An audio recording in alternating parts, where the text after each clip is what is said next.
Hey everyone, welcome to this episode of Pratik Critiques, and my name is Pratik, and I'll be critiquing this particular image provided by Sarah Dickerson, and I just wanted to walk through this photo, show you my process in attempting how to fix it, as well as showing you some things that I think could be improved.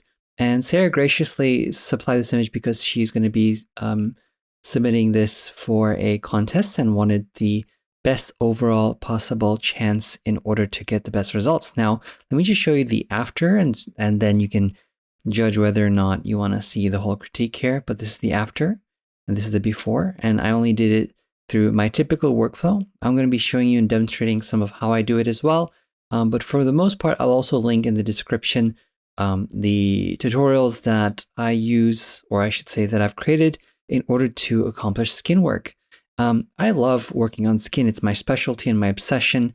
And keep in mind, this is all going to be personal preference. So you might agree with some things, you might not, but hopefully along the way you learn a couple of things as well.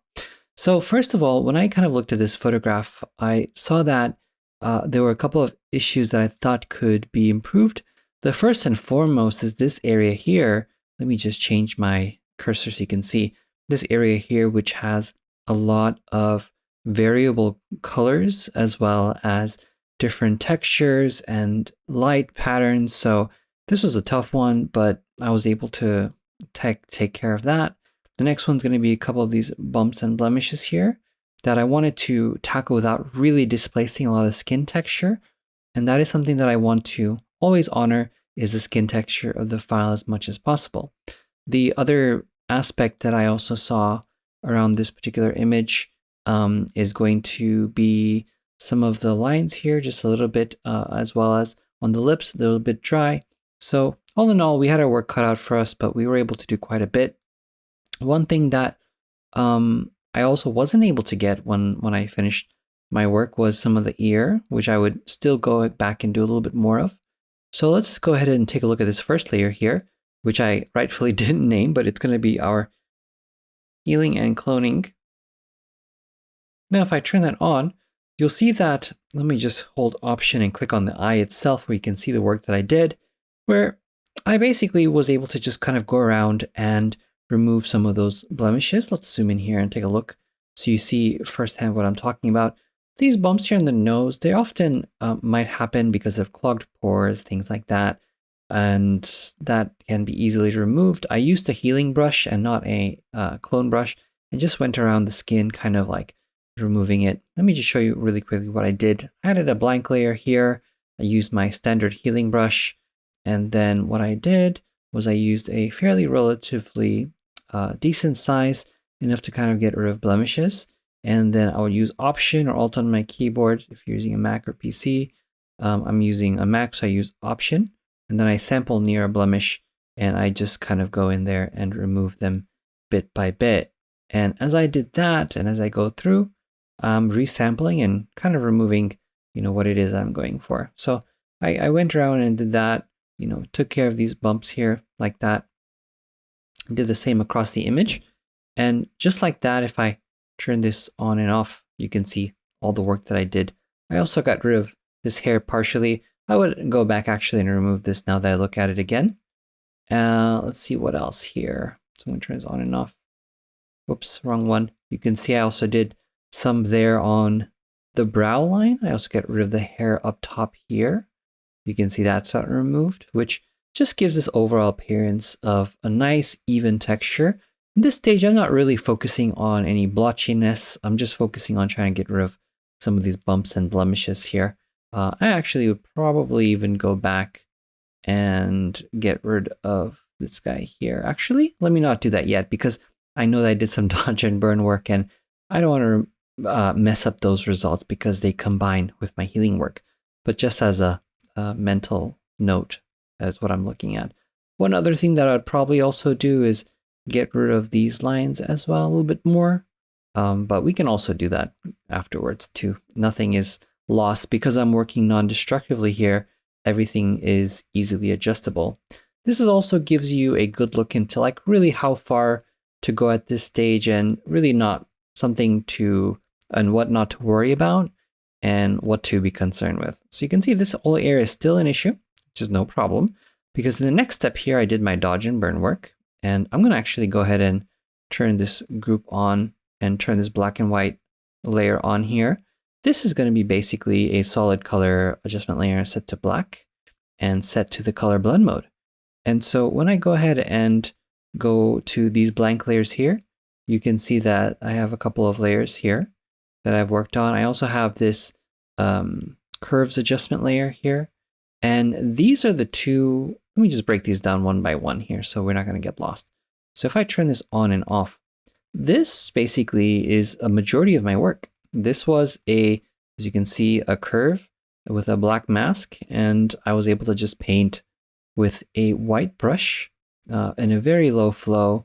And so you can see that I was able to even out a lot of the darker patches. And I really like doing it this way because it gives me control on a nuanced level, almost like you're carving a statue, and you're able to refine the specific area that you want while keeping the anatomy intact. You know, it's almost like, again, carving a statue versus, let's say I did frequency separation. And in that sense, it would almost seem as though I was taking a roller brush with paint and evening things out. And in this way, it just gives me, and truthfully, I love dodging and burning. It's a very harmonious process for me. I feel at ease when I do it. I love doing the process. It just gives me more in tune with the image, and I'm able to make it so that it looks really, really clean, and I can control where the contours are going to be, where the fall off is going to be. And yeah, I don't know what else to say, but here are the results with that. This one over here, my dodge adjustment layer, was again the same thing. I just have my curves brought down with a black mask, and the burn itself was something that I do secondarily. I often will go ahead and work on them both together, where, for instance, if I start dodging and I find that there's something that needs to be burned, I'll go ahead to the burn layer and start painting there. So if I go ahead and kind of give you an example, I'll just run my dodge and burn action here just really quick. And I'm going to just make sure that it's underneath the work that I've already done. And I have all my layers turned off here, except for my black and white view. This one is already there too. It just comes as part of the action, but we really don't need it because I have this one on top here. So the reason I like to do that is because it just gives me a clear view of the luminosity issues. So you can see dark patches and light patches. And I like to use a regular white brush, set to 0% hardness, and just kind of go through it with a low flow like that, 1%, 1 or 2%. And now that we're on our dodge, which is to brighten, I'll go in there like this, and I keep changing my brush size, and I just paint on each of these darker patches. And once you get a sense of, where these patches are, it becomes much easier when you have a low flow to just paint through like that and change your brush size to accommodate the different sizes of these patches. What you really want to, just get a hold of is practicing dodging and burning, because obviously when you're starting out, this is going to be a very strenuous process, and it's okay to, not fully rely on it if you prefer frequency separation and other tools and techniques. But this is something where, if you like it and you have the time, there's no other competing technique that I think has the same level of control. And there you go. So that's kind of how I do it. I go in there and just keep playing with it. I'll also link to some of my time-lapse videos so you can see this whole process in action. Obviously, we don't have, the entire time to go through this right now. But if you would like to see this also in a time-lapse view, please leave a comment and let me know. And I'll be happy to kind of do it from scratch and record it and speed it up so you can see this in action. But you can see here that I've switched to my burn, and I'm going through these white patches here and also kind of really darkening them so they blend together. And if I turn that on and off, you'll see how it's starting to form. Let me just turn these dodge and burn off together so you can see how it's coming together. And that's how you do it. You just keep turning on and off. And just like that, you're able to see exactly what work you've done, how far you've gone, if you need to do any more. And if you've gone too far, just use the black brush and kind of just paint it back. And I went and, just went around the image and decided what to lighten and darken. So let's just remove that for now and go back to the work that we've already done here. So you can see I did quite a bit of work if I revisit my mask again like this. And I did this by holding Option and clicking on the black mask. And then you have to remember to do that one more time to bring back the current view.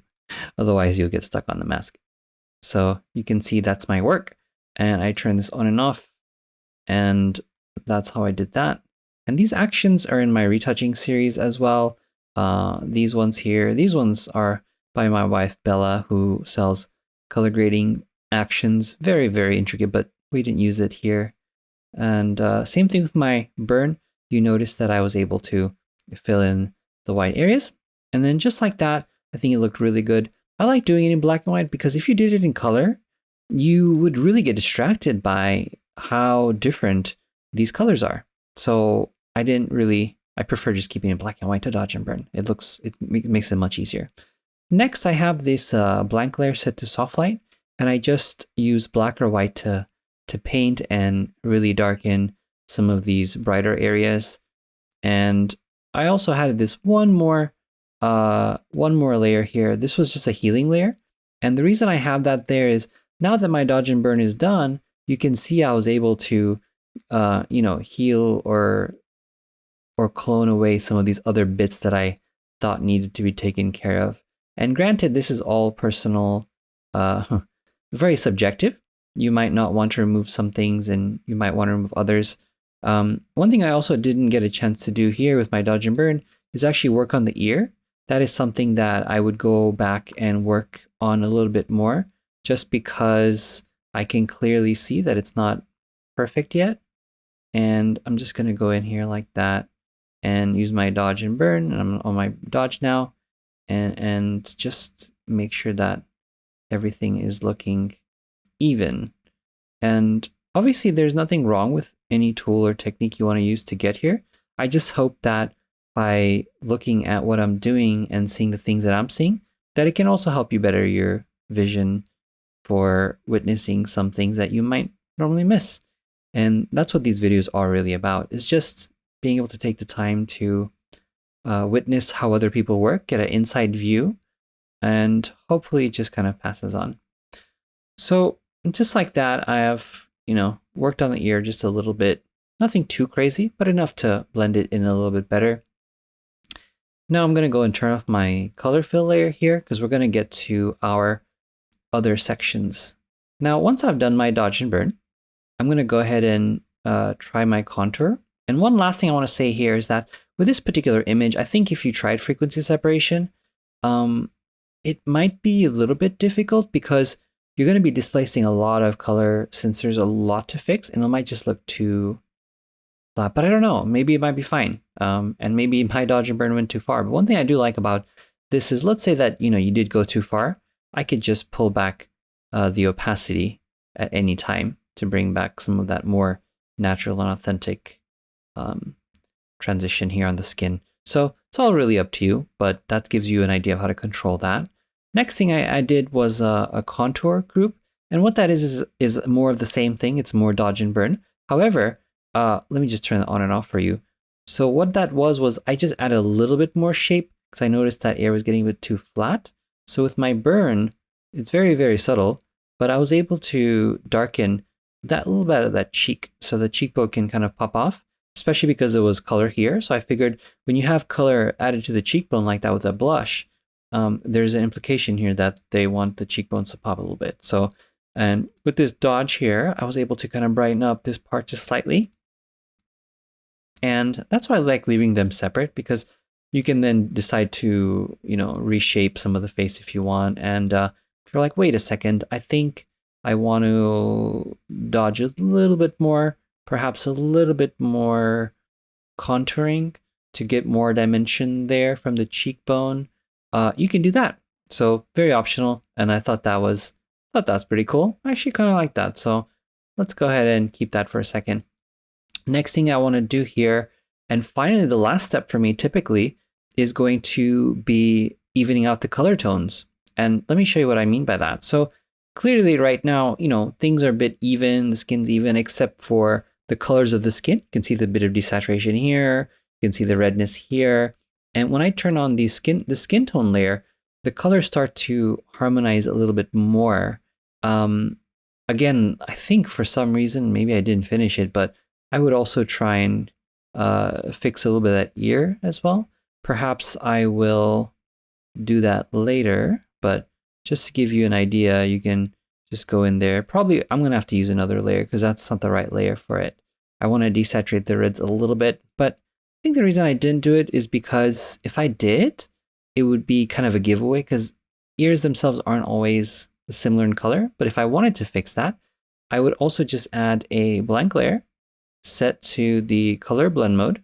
I'm going to go ahead and pick a 5% flow, just something really small, but not too slow. And I think I want to desaturate this a little bit. So I'm going to pick this color here, just really slightly, and just a couple of like brush strokes here like that.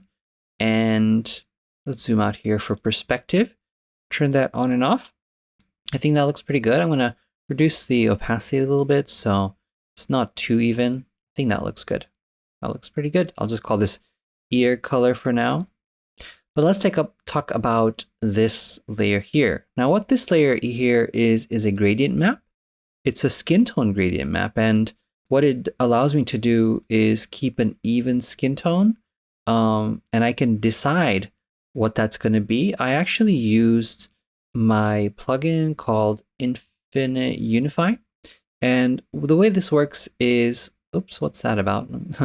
The way this works is that I'm just going to go ahead and pick my lasso tool here for now. And I'm just going to sample a set of tones that reflect the colors that I want represented across the rest of the image. So I'm going to pick something like that because I kind of like that. I'll hold shift and maybe pick a little bit more of that like blush and shadow color here. And I think that looks pretty good. So I have my highlights, I have some shadows, I have some midtones.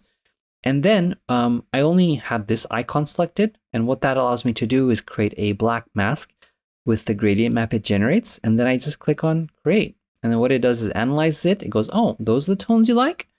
And then adds a layer here on top with a mask. And all I have to do then is go ahead and just start painting.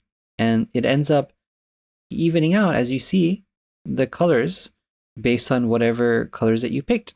And let me just zoom in here so I can show you really quick. If I turn that on and off, you can see that it starts evening that out. And if you want to just do more, you want to just increase the layer opacity, because by default it's set to something that's not 100%.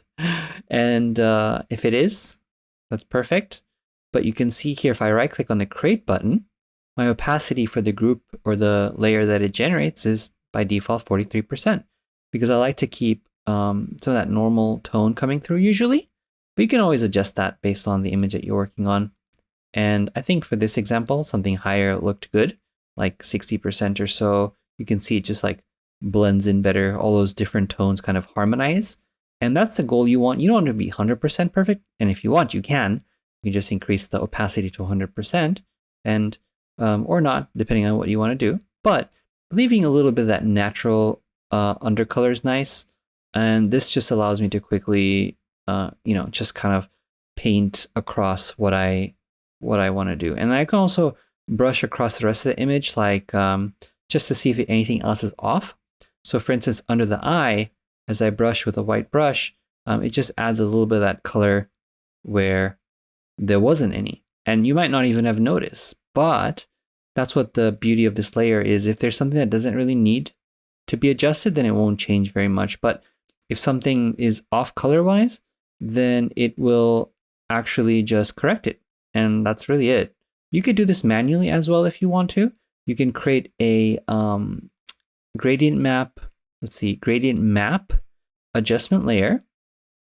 And then you want to reduce the opacity here for a second, because that was weird. And then here where it says gradient map under properties, you just want to click on it, and then you can decide what colors you want where.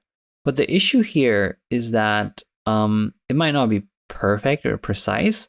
What this one did for me was if I click on gradient map, you'll see that it has like these plotted points, and they're plotted perfectly where they should be based on how dark or light the skin is where these points are. So for example, this at the end here represents the like really, really deep shadows. This at the end here, really, really deep highlights. And apparently the colors that I picked were really not that, that bright or that dark. So it puts them in the appropriate location and creates enough points of color that represent the gradation of the skin tones so that when you do paint, it blends in perfectly. So trying to do that manually is actually really difficult. And secondly, if I try to do that here, like let me just pick like a shadow color and like a highlight color and then like maybe a mid-tone, something like that. And if I tried to paint with that, let's just change the mask to black and then bring that opacity back up to 100. And if I try to paint, what happens is, oops, I need to change that to the color blend mode. Very important. What happens is the colors, it doesn't work. You see, it doesn't match perfectly, and that's why. So I just wanted to put that out there to show you why that even though you might pick the right colors and you try to, try to do a really, really good job and all of that stuff, it can actually be really difficult to make it work. So that's just a little bit about that. Not that you really needed to know, but just wanted to drop that in there. So you see, it's really hard to get perfect. And that's why this tool for me is pretty cool. So anyways, that was just a little background of my overview of that. You can see this is the before and that's the after. And let's zoom in here really quickly. It's before, that's the after. And that's what happens when you change your process to be able to do color, I should say texture, healing brush in these basic steps. The next thing you then want to do is your dodge and burn or any evening of the blotchiness using dodge and burn here. And there you go, dodge and burn. And then followed by perhaps any contouring separately and then evening out these skin tones last, because now you're able to get something that is more authentic to the image. And hopefully that was a much improvement. And if you feel like that was too far or anything, that's totally okay. All you have to do now is, reduce the opacity of the appropriate layer to reflect your personal taste. So there you go. Hopefully this critique kind of helped you out. It gave you some perspective and some tips that you can carry through your work. If you want to supply your own images, perhaps, I'm going to post a link in the comments so you can submit your interest as well to be on a future episode. All right. Thank you so much. And I can't wait to hear what you have to think about this and how you would probably approach it differently. Please leave a comment.